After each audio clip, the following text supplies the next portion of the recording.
Olá a todos. Acaba de entrar esse monitor JVC. Não sei se ele é do Master, ele é de uma ilha lá da Record também.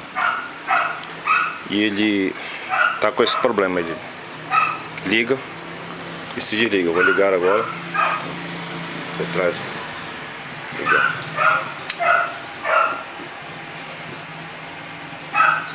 Ele liga, processo de iniciação começa, ele começa a piscar e fica assim. Eu vou avaliar o que é isso. Não sei se é a ausência do ventilador, se o ventilador tem um temporizador. Eu vou fazer a análise, abri-lo para estudar o que está acontecendo. Tem várias entradas BNC, ó. Tem entrada de áudio. Vamos abrir. Bem, essa é a primeira impressão que a gente tem do aparelho. A placa de cima é a placa de processamento de sinal de vídeo, e a placa de baixo é a placa de alimentação, fonte. É para onde a gente naturalmente segue, para lá, depois que a gente vem para cá. Para evitar ter que tirar todos os fletes, a gente faz a manobra aqui com bem cuidado. Aqui fica a parte de vídeo e aqui a parte de fonte. Vou procurar logo algum capacitor tufado, não estou vendo a priori.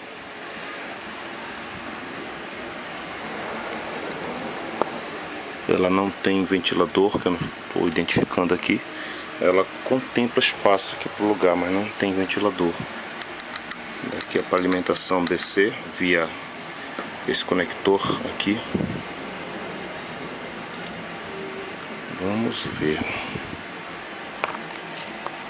Tipo de defeito que tem que ser estudado. Fusíveis, olha, esse aqui é um fusível.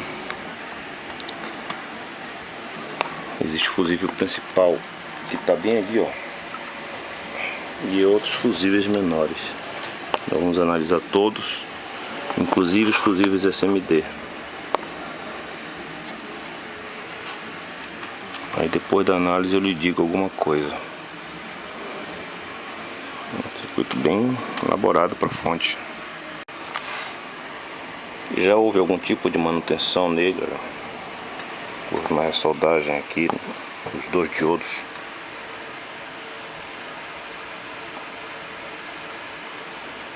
Liga, aí quando a carga é acionada ele se desliga.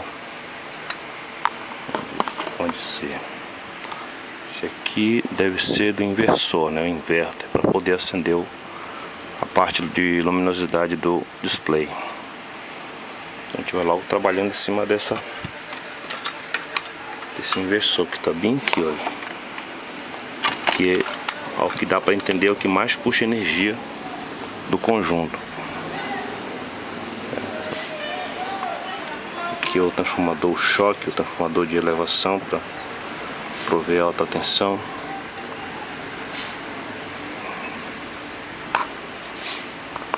Inversor. Eu vou trabalhar aqui em cima do inversor, procurar inicialmente aleatoriamente, né, para ver se eu tenho uma pista. Às vezes nessas varridas que a gente dá, essas varreduras, melhor dizendo, aleatório, que a gente sai medindo o componente, a gente vê algo assim diferente, a gente já tem, às vezes não é o problema, mas lança luz sobre o possível problema.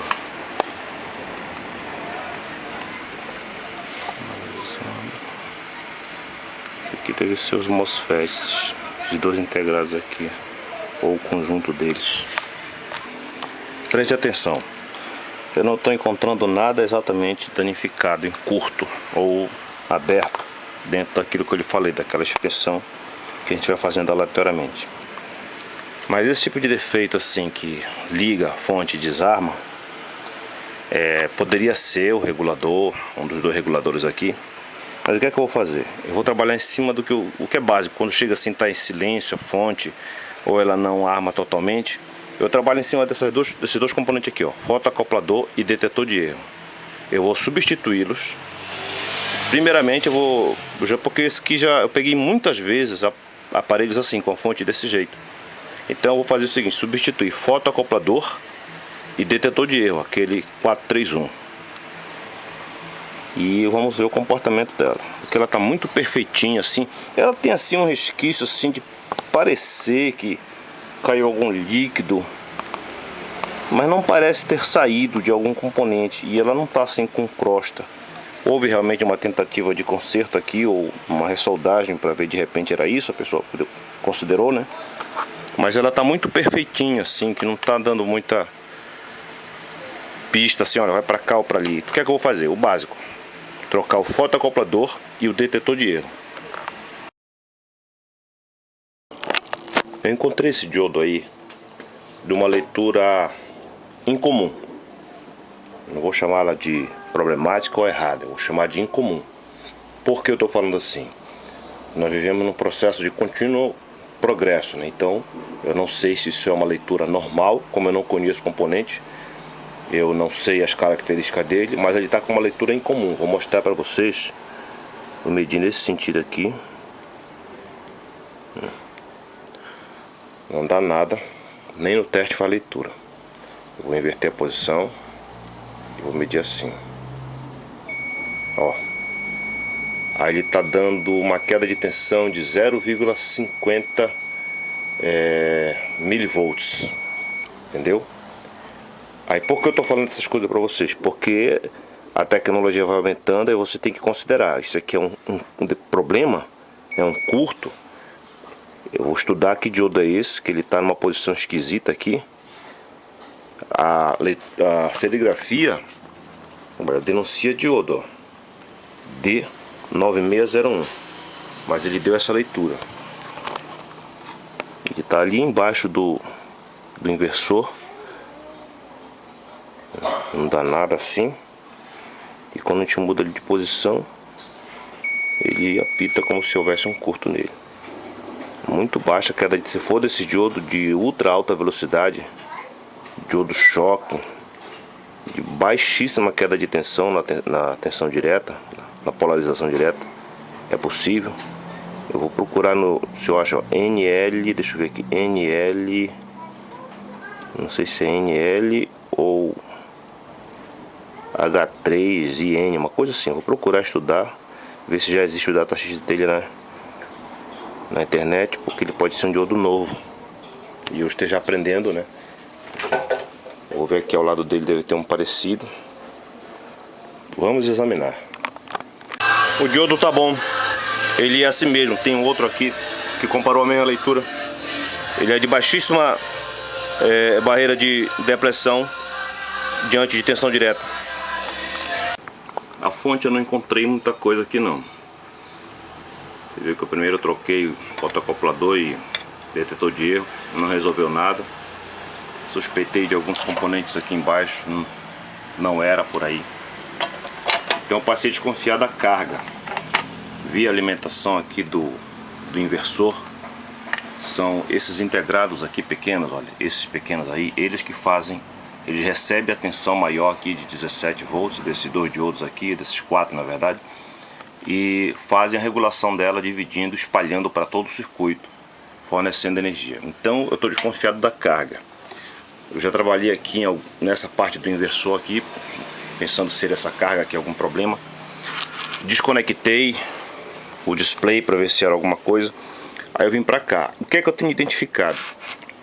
Eu tenho, você sabe que esses componentes aqui, eles consomem uma corrente elevada, então ele tem uma resistência muito baixa. Às vezes a gente pensa que é curto e não é.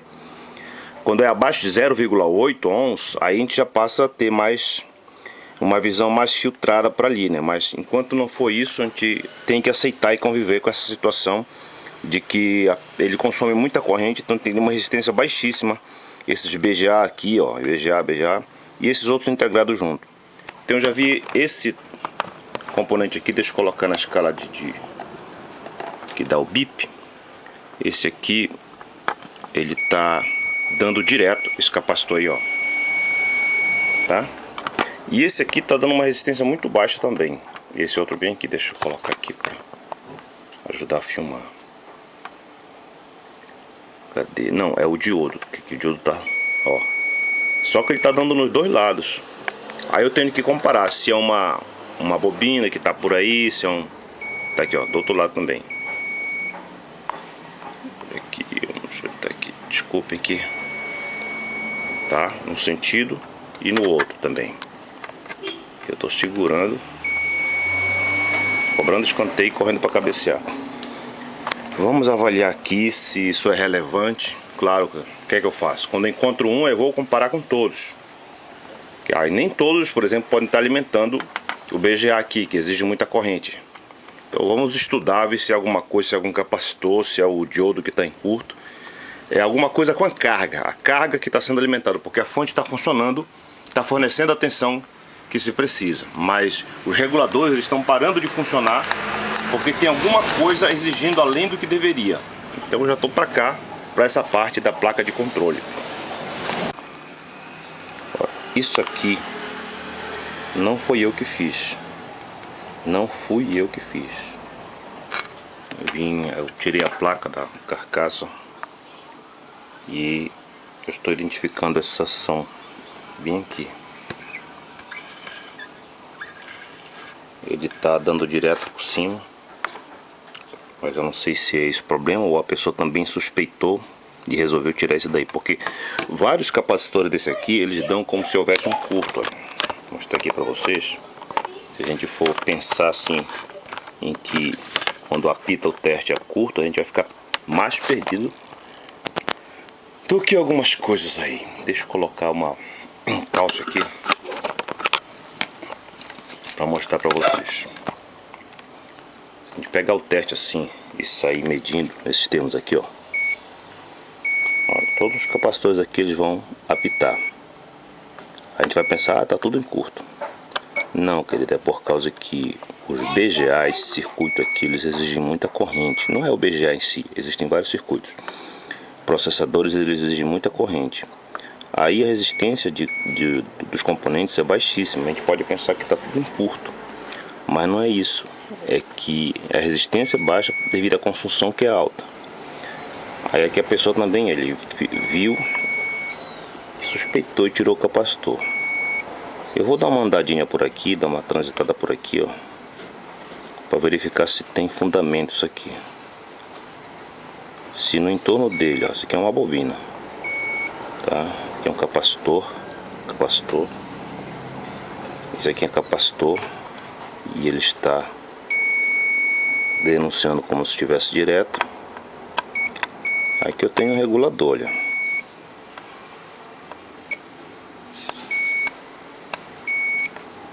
Eu tenho que estudar esse regulador aqui. Ele está aqui na... Parece que ele faz um aporte de energia daqui para cá. Eu vou estudar, eu vou tirar fora esse capacitor aqui, tá? E vou trabalhar em cima desse regulador aqui, porque para lá é aquela situação que eu estou lhe dizendo, né? A gente pode pensar que está em curto, mas o BGA ele consome uma energia muito grande. Vamos trabalhar nessa região aqui.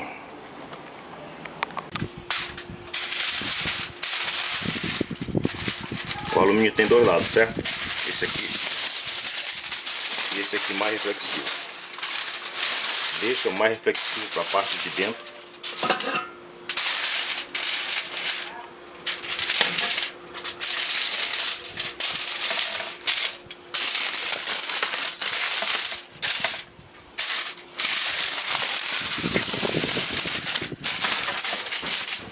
Vamos preparar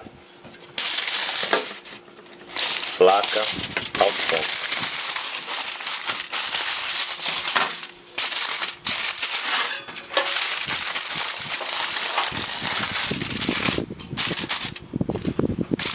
Uma pitada de sal.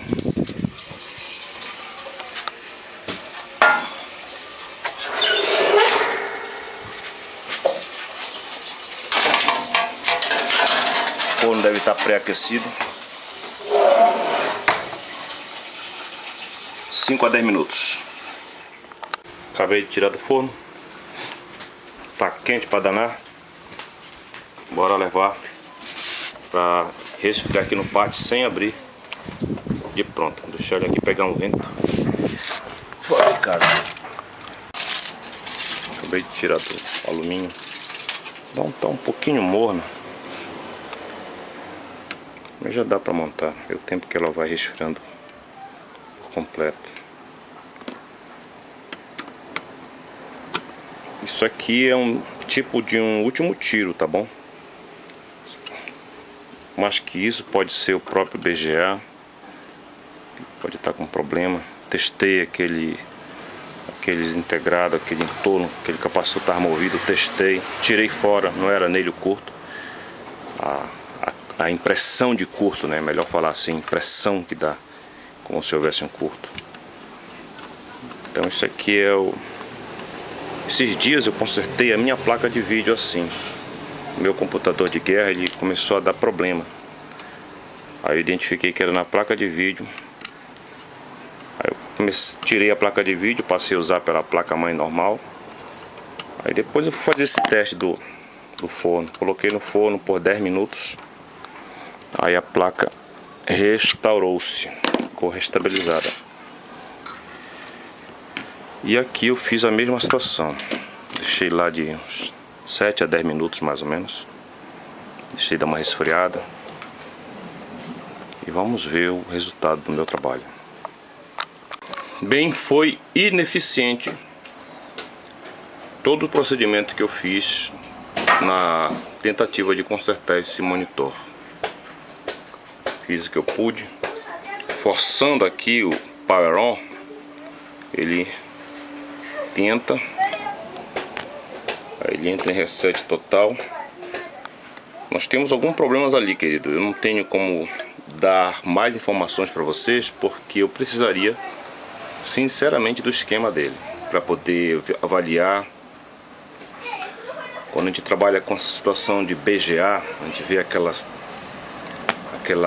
o teste apresentando uma continuidade quase de 0 ohms.